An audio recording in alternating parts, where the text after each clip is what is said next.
Bapak-bapak yang dikasihi oleh Tuhan kita Yesus Kristus, sebelum kita membaca dan mendengarkan akan kebenaran firman Tuhan, kita berdoa. Bapa di surga, saat ini kami mau membaca dan mendengarkan akan kebenaran firman-Mu. Untuk itu, biarlah hati kami dituntun oleh Roh Kudus-Mu, agar kami dapat memahami akan maksud firman Tuhan yang akan kami baca dan dengar sebentar. Bapa, berkati hamba yang akan membentangkan firman-Mu, agar apa yang hamba sampaikan sebentar benar-benar hanya seturut dengan kehendak-Mu.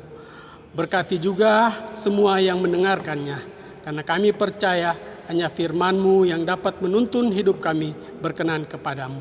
Di dalam nama anak-Mu Yesus Kristus kami berdoa. Amin.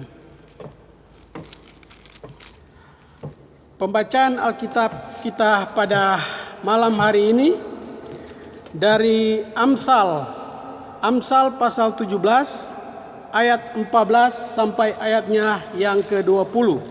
Amsal pasal 17 ayat 14 sampai ayatnya yang ke-20. Yang menyatakan memulai pertengkaran adalah seperti membuka jalan air. Jadi undurlah sebelum perbantahan mulai. Membenarkan orang fasik dan mempersalahkan orang benar, kedua-duanya adalah kekejian bagi Tuhan. Apakah gunanya uang di tangan orang bebal untuk membeli hikmat, sedangkan ia tidak berakal budi? Seorang sahabat menaruh kasih setiap waktu dan menjadi seorang saudara dalam kesukaran. Orang yang tidak berakal budi ialah dia yang membuat persetujuan yang menjadi penanggung bagi sesamanya. Siapa suka bertengkar, suka juga kepada pelanggaran. Siapa memewahkan pintunya, mencari kehancuran. Orang yang serong hatinya tidak akan mendapat bahagia. Orang yang memutar-mutar lidahnya akan jatuh ke dalam celaka. Bapak-bapak yang dikasihi oleh Tuhan, bacaan kita malam hari ini sesuai dengan sabda Bina Umat Malam diberi judul Kasih Seorang Sahabat. Nah, bapak-bapak yang dikasihi oleh Tuhan, kita hidup di dunia ciptaan Tuhan ini adalah sebagai makhluk sosial, di mana kita hidup membutuhkan orang lain atau harus berdampingan dengan orang lain. Apakah itu antara suami, istri, anak-anak, orang tua, kakak beradik, termasuk sahabat. Karena bagaimanapun kita tidak dapat hidup tanpa orang lain. Jadi pada dasarnya kita butuh orang lain atau sahabat. Karena dengan sahabat atau teman ada sesuatu yang diharapkan terhadap sahabat kita itu. Termasuk saling berbagi terhadap apapun yang teralami di dalam kehidupan kita. Mengingatkan kita jika bersalah, artinya sahabat yang ada dalam susah maupun duka. Bapak-bapak yang dikasihi oleh Tuhan, Amsal 17 ayat 17 di dalam bacaan kita jelas mengatakan seorang sahabat menaruh kasih setiap waktu dan menjadi saudara dalam kesukaran. Jadi pengamsal mengingatkan bahwa sahabat itu betul-betul menjadi penolong dalam situasi apapun. Dia rela berkorban. Namun harus diingat, kita boleh berteman dengan siapa saja.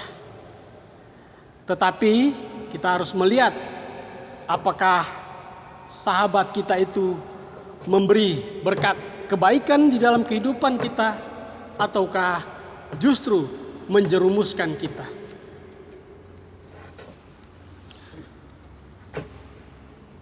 Bapak-bapak yang dikasihi oleh Tuhan,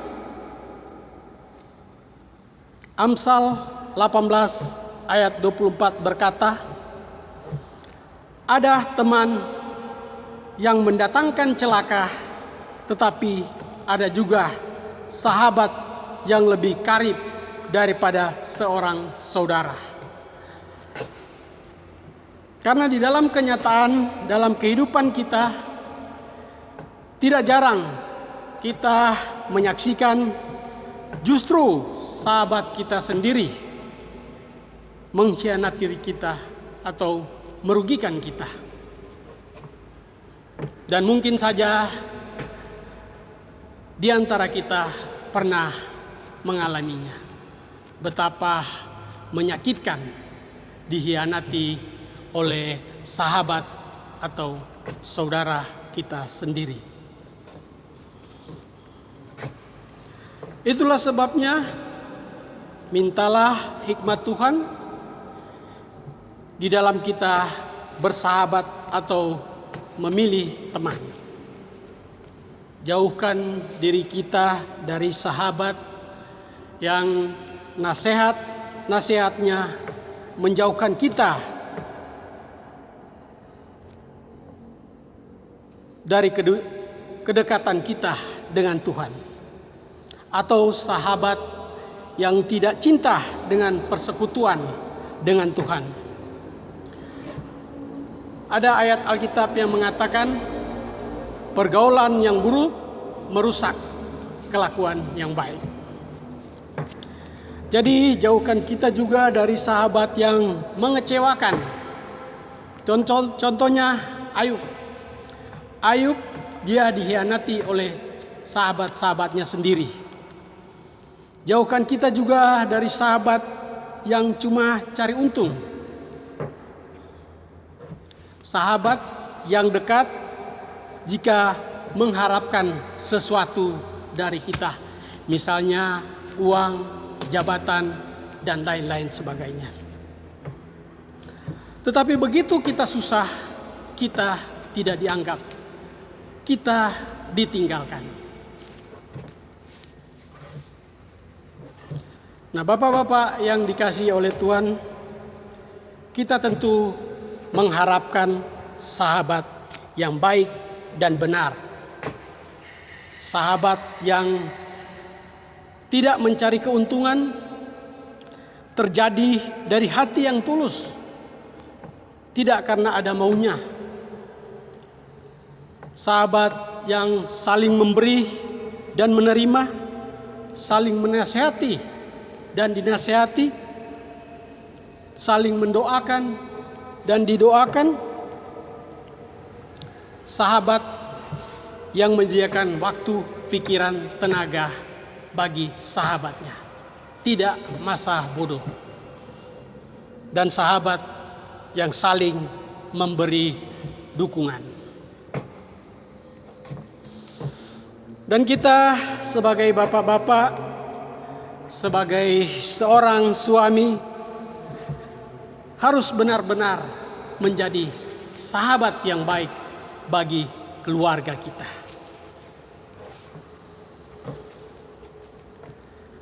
Bapak-bapak yang dikasihi oleh Tuhan, seperti apapun kriteria sahabat yang terbaik, yang terutama sahabat yang terbaik dari semua sahabat adalah Yesus, Sang Penyelamat kita. Dialah sobat Galilea. Yohanes 15 ayat 13 berkata, tidak ada kasih yang lebih besar dari kasih seorang yang memberikan nyawanya untuk sahabat-sahabatnya. Nah, itulah sebabnya jadilah sahabat Yesus. Kita boleh kecewa, terluka, tersakiti oleh istri, anak-anak, orang tua, sahabat kita. Lakukanlah perintah Tuhan Yesus di dalam Yohanes 15 ayat 12 dan Yohanes 15 ayat 14. Yohanes 15 ayat 12 berkata, "Inilah perintahku, supaya kamu saling mengasihi, supaya aku seperti aku telah mengasihi kamu." Dan Yohanes 15 ayat 14 berkata, "Kamu adalah sahabatku jika kamu berbuat apa yang kuperintahkan kepadamu." Nah, Bapak-bapak yang dikasihi oleh Tuhan,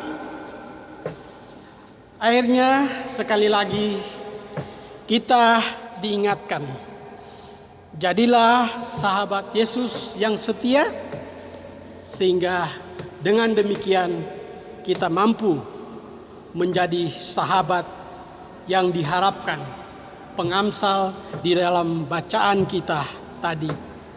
Amsal 17 ayat 17. Seorang sahabat menaruh kasih setiap waktu dan menjadi saudara dalam kesukaran. Tuhan Yesus memberkati. Amin.